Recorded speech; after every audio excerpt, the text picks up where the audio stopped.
Here I am in South Africa at the G20, and it's very good to see right across the nations represented here solidarity and support for Ukraine, and of course a desire to see peace, but a negotiated peace with Ukraine at its heart and on terms acceptable to Vladimir Zelensky. I look forward to the meeting that my Prime Minister will have with President Trump later on next week. And of course it was important for the UK to reach out to President Zelensky, to be absolutely clear that we remain Ukraine's ironclad partner. We committed to giving Ukraine $3 billion a year for as long as it lasts. This is a war that's going on. It's claiming many, many lives. There's a brutality and a war of attrition that's being waged against Ukraine by Russia, and it must be resisted and must continue to be resisted by all allies and right-thinking countries. Well, look, let's be clear. President Trump is right.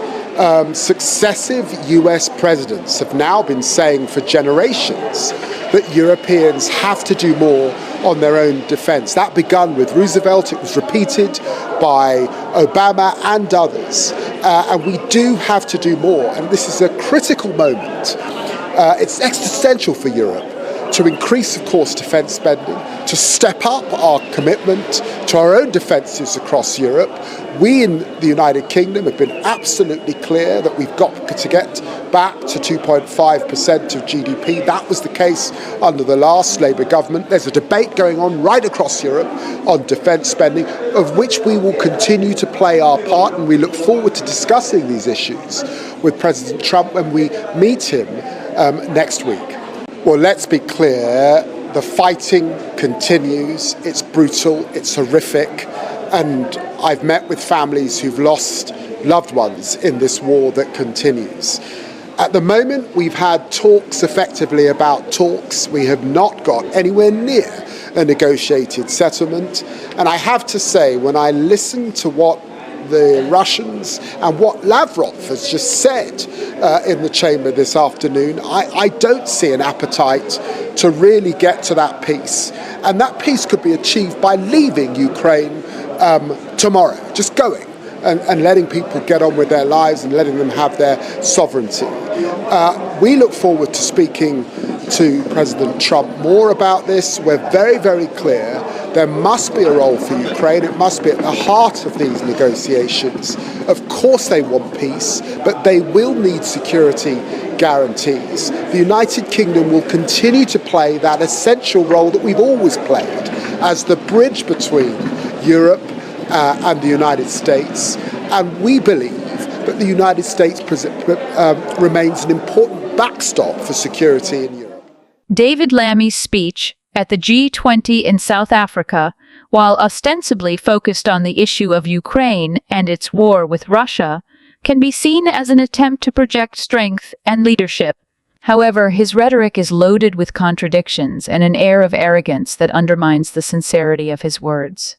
His opening remarks on the UK's unwavering support for Ukraine and his emphasis on the UK as an ironclad partner may seem like statements of solidarity, but they come off as performative, catering to a political agenda rather than offering genuine, actionable support.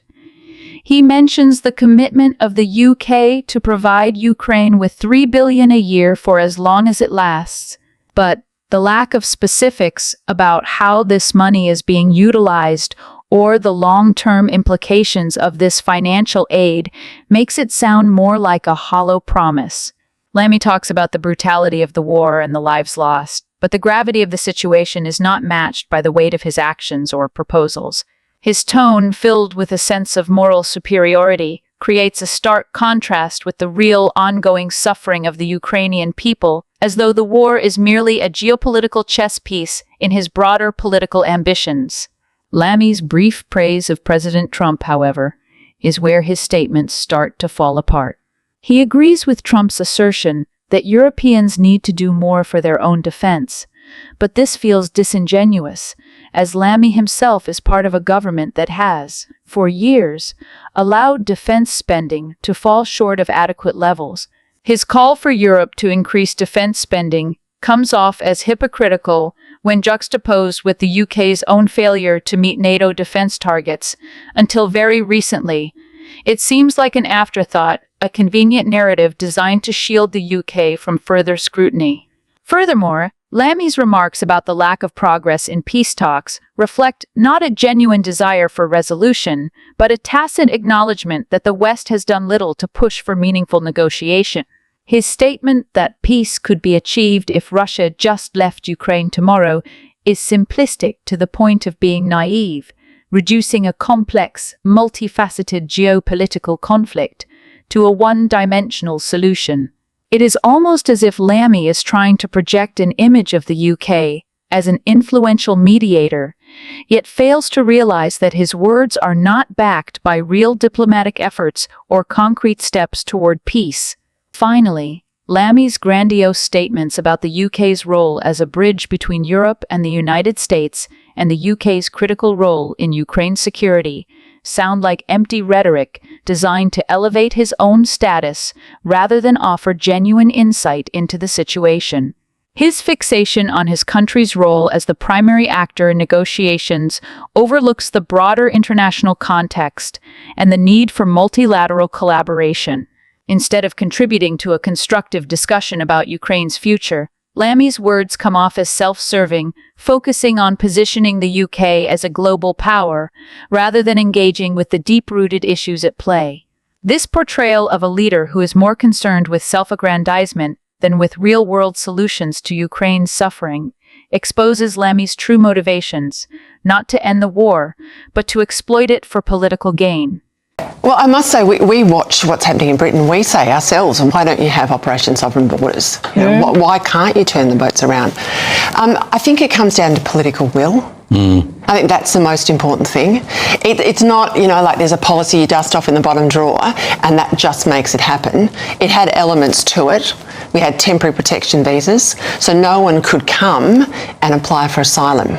You could be left in Australia for a period of time, then you were sent back to your home country. So you had no certainty that, like here, that you left France, got to England and you were going to have an English life. You had no certainty if you left Indonesia, you'd get to Australia and you'd have an Australian life. We would send you back and everyone with you. Practically, how would you do that? Because what people in this country... We'd put them on planes. Like literally, it got to the point.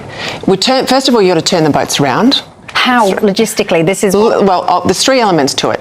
Turning the boats around, offshore processing, and temporary protection visas.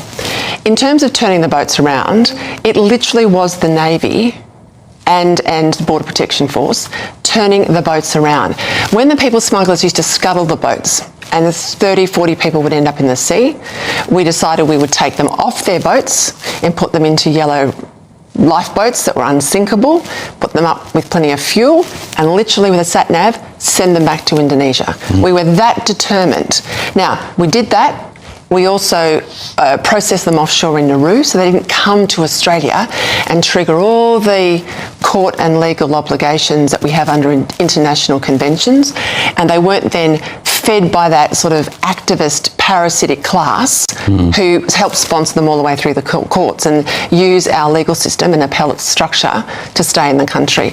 Now, every single time I sat in the our equivalent of COBRA, National Security Committee, and all the experts sat around the table, all the military chiefs who said, oh, Prime Minister, it's getting tough now, we've done this, we've done this, we've done this, but they're betting in at this, extra element. He would say, well, go back and try harder. I'm not taking no. And it's one of those things, and I think this is why it's stuck in the mind of the public. If you say at an election, I will stop the boats, you've got nowhere to hide. Politically, right? One boat comes, 4, 5, 10, 15. You haven't stopped the boats, you have failed. So it's a high wire act for a politician to make that sort of commitment before an election, and you've got to deliver. In a candid account of his decades, long involvement in the inner workings of Australian politics, commentator Peter Credlin recently offered insights into the challenges of implementing stringent border control measures. Her reflections underscore a harsh reality. Political will is not merely desirable, but essential for policies like Operation Sovereign Borders to succeed. At the heart of Australia's controversial approach to border security is a trio of tactics: turning boats around, offshore processing, and the issuance of temporary protection visas. These measures, designed to stem the tide of asylum seekers arriving by sea, have been lauded by supporters as necessary steps to dismantle people smuggling networks. Yet critics argue that the human cost is too high. Temporary protection visas, for instance, have left many asylum seekers in a state of limbo, uncertain about their future and the possibility of ever returning home. One of the most contentious elements in the border control arsenal has been the use of offshore processing. In a bid to avoid legal pitfalls, authorities have gone so far as to relocate asylum seekers from boats to lifeboats, subsequently returning them to Indonesia while their claims are processed offshore. This maneuver, according to Credlin, reflects a government determined to sidestep potential legal complications, even as it courts accusations of contravening international human rights standards. The debate over Australia's border control measures is emblematic of a broader global struggle, balancing national security with humanitarian obligations. For many in the political sphere, the challenge lies in maintaining this balance while delivering on promises made to voters. As Credlin's reflections make clear, the successful implementation of measures like Operation Sovereign Borders hinges on unwavering political resolve, even when that resolve comes at a steep human and ethical cost. Thank you for watching. If you found this analysis insightful, please leave your comments below, give us a like, and subscribe for more in-depth political reporting. Also, join our Telegram community to keep the conversation going.